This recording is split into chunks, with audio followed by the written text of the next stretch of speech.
Budget सुनते ही ऐसा लगता है कि क्या इस बार टैक्स में कुछ छूट मिल जाएगा। काफी टैक्स चेंजेस होने की उम्मीद है। कुछ खास सेक्टर्स को हर बार ये माना जाता है कि सरकार थोड़ा प्रमोट करने की कोशिश करती है, जैसे इलेक्ट्रॉनिक व्हीकल्स। बीजेपी की जो मैनिफेस्टो है उसमें जितने भी इकोनॉमिक प्रोमिसेस किया गया था उसमें से ढेर सारे प्रोमिसेस बजट में इंक्लूड किया जाया था। आने वाले इलेक्शन जो कुछ स्टेट्स में होने वाले हैं, हरियाणा में, महाराष्ट्र में, झारखंड में, तो क्या इनको देखते हुए कुछ लोक लुभावन बीजेपी हैंडआउट्स नहीं देते, हैंडआउट्स देने में विश्वास नहीं करते। लोगों को इनकरेज करने के लिए एक तो कि हेल्थ इंश्योरेंस ले, दूसरा सफिशिएंट अमाउंट का ले, क्या उस तरफ कुछ हो सकता है? इस सरकार का एक गोल है, टारगेट है कि 2047 तक इंश्योरेंस फॉर ऑल, 100% लोगों के पास हेल्थ इंश्योरेंस होगा। नमस्कार, स्वागत है आपका। मैं हूं गौरव कुमार पांडे। देश भर में सबकी नजर टिकी है कि अब भाई बजट आने वाला है, तो बजट में आम लोगों के लिए क्या होगा, किसानों के लिए क्या होगा, बुजुर्गों के लिए क्या होगा, बिजनेसमैन के लिए क्या होगा। हर तबका अपने अपने लिए सोच रहा है कि क्या उसको मिलने वाला है। ऐसे में हलवा बन भी गया है, बट भी गया है, अब बस इंतजार बाकी है। तो आज हम आपके लिए ये शो खास तौर से प्लान करके लाए हैं कि आपको सिंप्लीफाई करके समझा सके कि बजट में क्या क्या होने की गुंजाइश है, क्या क्या उम्मीद है। और इसके लिए हमारे साथ गौरव चौधरी मौजूद हैं, ईयर शॉट के फाउंडिंग मेंबर हैं, सीईओ हैं और वरिष्ठ पत्रकार हैं जिनकी इस क्षेत्र में बहुत ज्यादा जानकारी है, एक्सपर्टीज है। गौरव, बहुत स्वागत है आपका। Thank you. क्योंकि अब सबकी नजरें हैं बजट की तरफ और बहुत सारे लोग बहुत तरह के कयास लगा रहे हैं।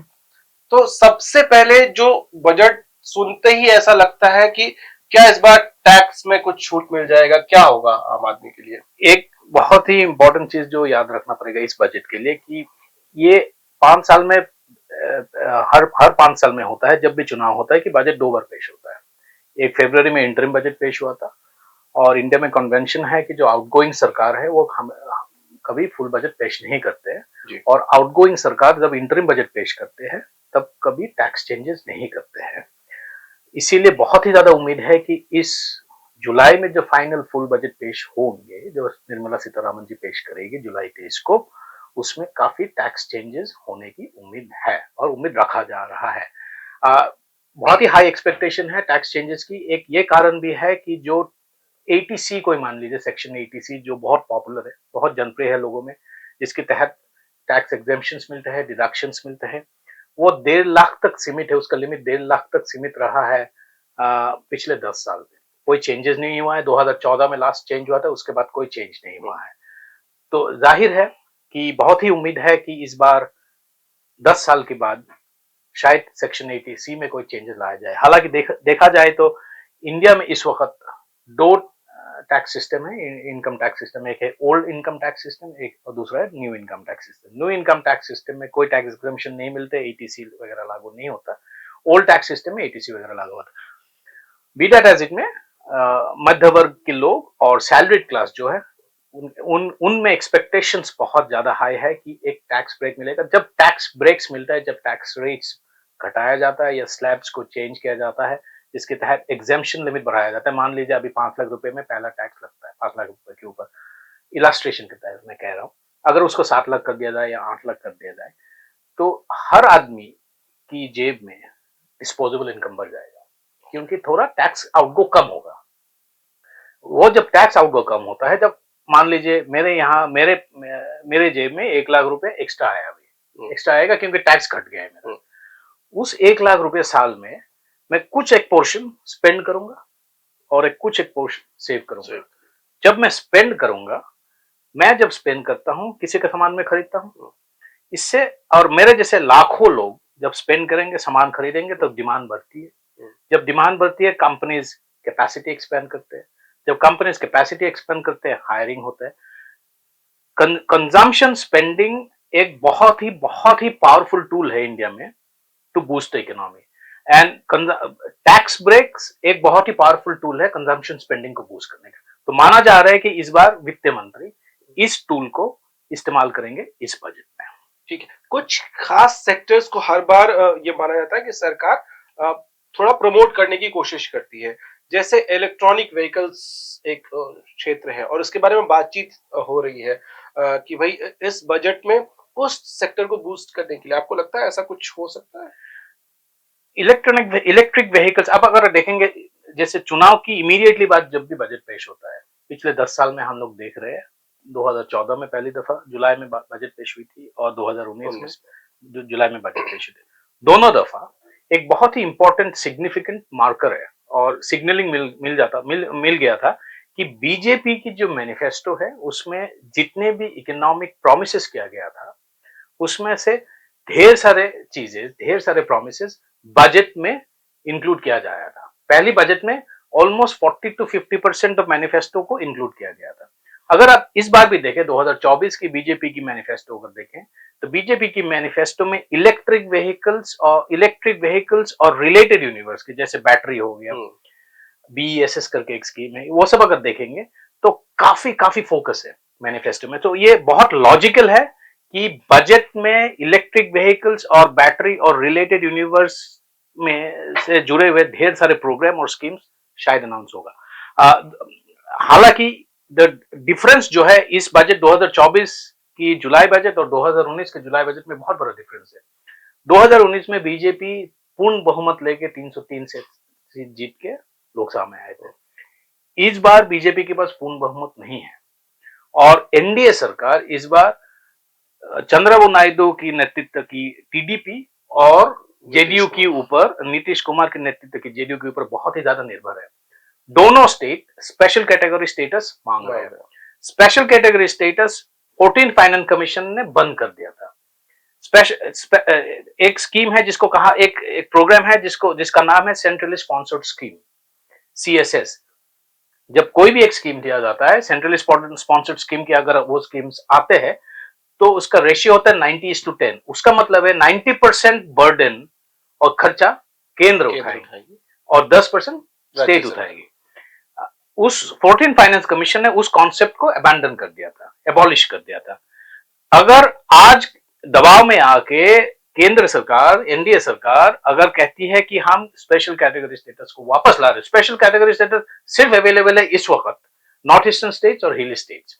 अगर दबाव आंध्र प्रदेश और बिहार के दबाव में आके अगर केंद्र सरकार स्पेशल कैटेगरी स्टेटस को वापस लाती है तो एक बहुत ही बड़ा एक चैलेंज बन सकता है, रिस्क है। कल और कोई स्टेट जो एनडीए फोल्ड के बाहर है वो कहेंगे कि हमें भी स्पेशल कैटेगरी स्टेटस देना चाहिए, उसका एक एंड नहीं होगा। तो ये बहुत इंटरेस्टिंग होगा देखने लायक कि जो फाइनेंशियल नीड्स, जो फिजिकल डिमांड्स है आंध्र प्रदेश और बिहार की, वित्त मंत्री कैसे इसको मैनेज करते हैं। मुझे जो लग रहा है स्पेशल कैटेगरी स्टेटस से दूर रहेंगे बजट, लेकिन कुछ पैकेजेस, फिजिकल स्पेशल पैकेजेस दिया जाएगा बिहार और आंध्र प्रदेश के लिए। कितना हद तक दिया जाएगा वो देखने लायक होगा। इंटरेस्टिंग चीज ये है कि अगर इंटरिम बजट के साथ अगर कंपेयर करें जुलाई की पीरियड को, एक बहुत बड़ा डिफरेंस है। फिजिकल डिफरेंस जो है वो है कि इंटरिम बजट में सरकार ने प्रोजेक्ट किया था, एस्टिमेट किया था कि आरबीआई से 1 लाख करोड़ डिविडेंड आएंगे। आरबीआई ने डिविडेंड दे दिया है, न्यू फाइनेंशियल ईयर स्टार्ट हो गया है, आरबीआई ने डिविडेंड दे दिया है। आरबीआई ने डिविडेंड दिया है 2,10,000 करोड़। मतलब फरवरी के मुकाबले सरकार के पास अभी 1,10,000 करोड़ एक्स्ट्रा फंड्स है। उस फंड्स को सरकार कैसे इस्तेमाल करती है ये देखने लायक हो। एक और बहुत ही इंपॉर्टेंट चीज जो सब लोग देख रहे हैं कि पीएम किसान निधि जो स्कीम है, जो 2019 इंतरिम बजट में लाया गया था, जिसके तहत 6,000 रुपए किसानों को दिया जाता है, क्या उसको बढ़ाया जाएगा। इंटरेस्टिंग बात यह है कि बहुत ही ज्यादा एक्सपेक्टेशन था कि इंटरिम बजट में ही इसको बढ़ाया जाए, बढ़ाया नहीं। निर्मला सीतारामन जी ने बजट पेश की इंतरिम बजट, उसमें पीएम किसान निधि की राशि उतना ही रखा गया, 6,000 रुपए हर साल। अभी माना जा रहा है, एक्सपेक्टेशन ये है कि इसको 6 से 9 भी हो सकता है, 12 भी हो सकता है। अगर 12,000 रुपए होता है, 12,000 रुपए हर साल होता है, डबल होगा। लेकिन चैलेंज क्या होगा, सब्सिक्वेंट ईयर में हर साल मिनिमम 12,000 देना पड़ेगा। तो एक बार बढ़ाने का मतलब है आप एवरी सब्सिक्वेंट ईयर के लिए आप इसको एक फिजिकल चैलेंज कंस्ट्रेन करके खड़ा कर रहे हैं। ये वित्त मंत्री के लिए बहुत ही ज्यादा इंपॉर्टेंट डिसीजन होगा कि कैसे इसको टाइट रोप वॉक को मैनेज करें। ठीक है। अब क्योंकि अभी बीजेपी का लोकसभा इलेक्शन में जो पिछले 2 लोकसभा इलेक्शंस में परफॉर्मेंस था वैसा नहीं हुआ, वो बहुमत से दूर रह गए, पूर्ण बहुमत से। तो क्या आने वाले इलेक्शन जो कुछ स्टेट्स में होने वाले हैं, हरियाणा में, महाराष्ट्र में, झारखंड में, तो क्या इनको देखते हुए कुछ लोक लुभावन हम पॉपुलिस्ट देखेंगे मेजर्स, या मुझे नहीं लगता है कि ज्यादा पॉपुलिस्ट मेजर्स बीजेपी लाएंगे। अब तक तो नहीं लगा है? पिछले 10 साल की अगर बीजेपी की आप फिस्कल फिलॉसफी देखेंगे तो ये बहुत ही ज्यादा इंपॉर्टेंट एक स्ट्रैंड रहा है, एक बहुत ही ज्यादा इंपॉर्टेंट फोकस रहा है कि बीजेपी हैंडआउट्स नहीं देते, हैंडआउट्स देने में विश्वास नहीं करते। और इसीलिए आप अगर देखेंगे 2019, 2020, 2021, पिछले 3-4 साल में प्राइम मिनिस्टर ने एक शब्द की बहुत बार इस्तेमाल किया, रेवरी। प्राइम प्रधानमंत्री जी ने बोला है कि रेवरी कल्चर को बंद करना चाहिए। रेवरी एक हैंडआउट स्कीम की तरह है कि आपने पैसा दे दिया, आपने वोट की खातिर एक पैसा दे दिया, वो पैसा कौन उठाएगा? इकोनॉमिक्स में एक कॉन्सेप्ट है, there are no free lunches. अगर मैं किसी को पैसा दे रहा हूं और सरकार किसी को पैसा दे रही है, उस पैसे का बर्डन कोई और किसी और को उठाना ही पड़ेगा, क्योंकि पैसा आसमान से नहीं टपक रहा है। तो someone's one man's lifeline could be another man's fiscal deficit. तो सरकार कितना हद तक ऋण उठा के पैसा ऐसे हैंड आउट देंगे? तो नरेंद्र मोदी जी हमेशा इसको अंडरलाइन किया है कि हमें रेवरी कल्चर से बाहर आना चाहिए। अभी ये देखने लायक होगा, पहली दफा बहुत इंटरेस्टिंग टेस्ट होगा ये इस सरकार के लिए कि पहली दफा माइनॉरिटी नहीं, कोalition गवर्नमेंट में, जहां पे जिस सिचुएशन में इनकी पूर्ण बहुमत नहीं है, क्या वो हैंड आउट फिलॉसफी को वो करेंगे, टर्न करेंगे और अन्य पार्टियों की तरह हैंड आउट देना शुरू कर देंगे। मुझे लगता नहीं कि उसमें ज्यादा डिफरेंस आने वाला ट्रेंड नहीं रहा है अब तक ऐसा। अच्छा, एक सेक्टर और है जिसको लेकर बहुत ज्यादा बातचीत हो रही है, वो है हेल्थ और हेल्थ इंश्योरेंस खास तौर से। तो क्या उस सेक्टर को खास तौर से कोविड के बाद जिस तरह से बहुत नंबर्स बढ़ गए हैं हार्ट अटैक्स के और बाकी बीमारियों के, तो क्या उस तरफ लोगों को इनकरेज करने के लिए एक तो कि हेल्थ इंश्योरेंस ले, दूसरा सफिशिएंट अमाउंट का ले, क्या उस तरफ कुछ हो सकता है? एक इस सरकार की एक 2047 तक एक गोल है। इंडिया का एक सबसे बड़ा चैलेंज जो है हेल्थ सेक्टर में, वो है इंश्योरेंस। हमारा जिसका मेट्रिक है हेल्थ पेनिट्रेशन। हेल्थ पेनिट्रेशन का मतलब ये है कि health insurance penetration, health insurance penetration का मतलब ये है कि अगर हमारा आपका पॉपुलेशन 100 है, उसमें से कितने लोगों के पास इंश्योरेंस है, हेल्थ इंश्योरेंस? बहुत कम लोगों के पास है। 4 से 5% हमारा हेल्थ इंश्योरेंस पेनिट्रेशन है। इस सरकार का एक गोल है, टारगेट है कि 2047 तक insurance for all, that is 100% लोगों के पास हेल्थ इंश्योरेंस होगा, हेल्थ एंड लाइफ इंश्योरेंस। उसको अचीव करने के लिए सरकार ने ढेर सारी चीजें लाई। एक तो आयुष्मान भारत स्कीम है, उसके ऊपर एक गवर्नमेंट ने एक जिसको डिजिटल हेल्थ स्टैक कहा जाता है, जो एक हेल्थ की दुनिया में जिसकी फुल स्केल में यूपीआई की तरह इंपैक्ट होने की संभावना है, वो है Ayushman Bharat digital health mission. अब तक लगभग 300 मिलियन, 30 करोड़ के लोग उसमें रजिस्टर हो चुके हैं और जिसके रिकॉर्ड्स आ चुके हैं। इसका मतलब यह है कि अगर मैं एक बार मैं डिजिटल हेल्थ मिशन में मैं आ गया, अगर मैं कल किसी एक हॉस्पिटल में जाऊं, किसी एक ओपीडी में, दोबारा मुझे अपना रिकॉर्ड्स को बताने की जरूरत नहीं, उनके पास पूरा डेटा होगा, पूरा डेटा पूरा आपकी मेडिकल। हाँ, तो ये जैसे फाइनेंशियल सेक्टर में जैसे यूपीआई का इंपैक्ट रहा है, डिजिटल हेल्थ में उसका एक इंपैक्ट रहेगा एंड इससे एक बहुत बड़ा एफिशिएंसी आ जाएंगे। मेरे ख्याल से जो आयुष्मान भारत स्कीम है, उसमें इस बजट में बहुत ही ज्यादा फोकस होगा। एक तो उसका हेल्थ का एलोकेशन बढ़ाया जाएगा आयुष्मान भारत। सरकार ने, बीजेपी ने अपनी मैनिफेस्टो में ये साफ बोला है कि Ayushman Bharat scheme senior citizens के लिए लागू होगा। उसका मतलब है इसका स्कीम का एक्सपेंशन होगा। ठीक है, एक और बहुत इंपॉर्टेंट सेक्टर है जिससे आम लोग और खास तौर से वो लोग जो यंगस्टर्स हैं, जिनको नौकरी करते हुए 2, 4, 5 साल 10 साल हो गए, घर खरीदना, तो ये एक सेक्टर ऐसा है जिसमें अचानक बहुत बूम आया, बहुत महंगाई आ गई है। क्या इस तरफ सरकार कोई कदम उठा सकती है जिससे जो प्राइसेस अचानक बहुत तेजी से बढ़े हैं उसको कंट्रोल किया जा सके? क्या उस तरफ दो तीन स्कीम है सरकार की। एक है बहुत ही पॉपुलर स्कीम है प्रधानमंत्री आवास योजना, फ्लैगशिप स्कीम है। प्रधानमंत्री आवास योजना के तहत इसका 2 हिस्सा है, एक है रूरल, एक है अर्बन है। जो गरीबी रेखा के नीचे के लोग हैं और जितने गरीब आइडेंटिफाइड पुअर पीपल है, गरीब लोग हैं, उनको प्रधानमंत्री आवास योजना के तहत घर दिया जाता है। एक तो उसमें एक एक्सपेंशन की बहुत ही ज्यादा एक चांसेस है, पर दूसरा जो बहुत हो सकता है जो मिडिल क्लास के लिए है या न्यू मिडिल क्लास जो अर्बन एरियाज में रहते हैं, जैसे नोएडा में रहते हैं या किसी भी शहर में रहते हैं या टीयर 2 सिटीज में रहते हैं, सरकार का एक डेफिनेशन है अफोर्डेबल हाउसिंग का। वो अफोर्डेबल हाउसिंग का डेफिनेशन 5, 6, 7 साल पहले तय किया गया था कि अगर एग्जैक्ट कितना अमाउंट है मुझे नहीं मालूम, इस वक्त मुझे याद नहीं आ रहा है, अगर मान लीजिए सरकार की डेफिनेशन के हिसाब 40 लाख तक भी जितना घर है वो अफोर्डेबल है, उसको अफोर्डेबल की कैटेगरी में लाया जाता है। ना 40 लाख है कि 30 लाख है मुझे नहीं मालूम, ठीक है, लेकिन मेरा एक्सपेक्टेशन ये है कि मैं शायद चांसेस बहुत ही हाई है कि अफोर्डेबल हाउसिंग, क्योंकि इस पिछले 5-6 साल में इन्फ्लेशन भी बहुत हो गया है, कॉस्ट भी बहुत बढ़ गया है, तो अफोर्डेबल हाउसिंग की डेफिनेशन शायद 50 से 60 लाख, 60 से 70 लाख के बीच हो सकता है। अगर आप आज की डेट में अगर नोएडा में देखें तो 60-65 लाख के अंदर घर मिलना बहुत मुश्किल है। ये 5 साल पहले नहीं था ये सिचुएशन। इसका मतलब ये नहीं है, इसका मतलब क्या, ये क्यों हो रहा है?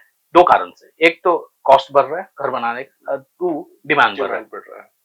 ना इस डिमांड को फुलफिल करना बहुत जरूरी है, तो अफोर्डेबल हाउसिंग को फुलफिल करने के लिए आपको अफोर्डेबल हाउसिंग का डेफिनेशन पहले बदलना पड़ेगा।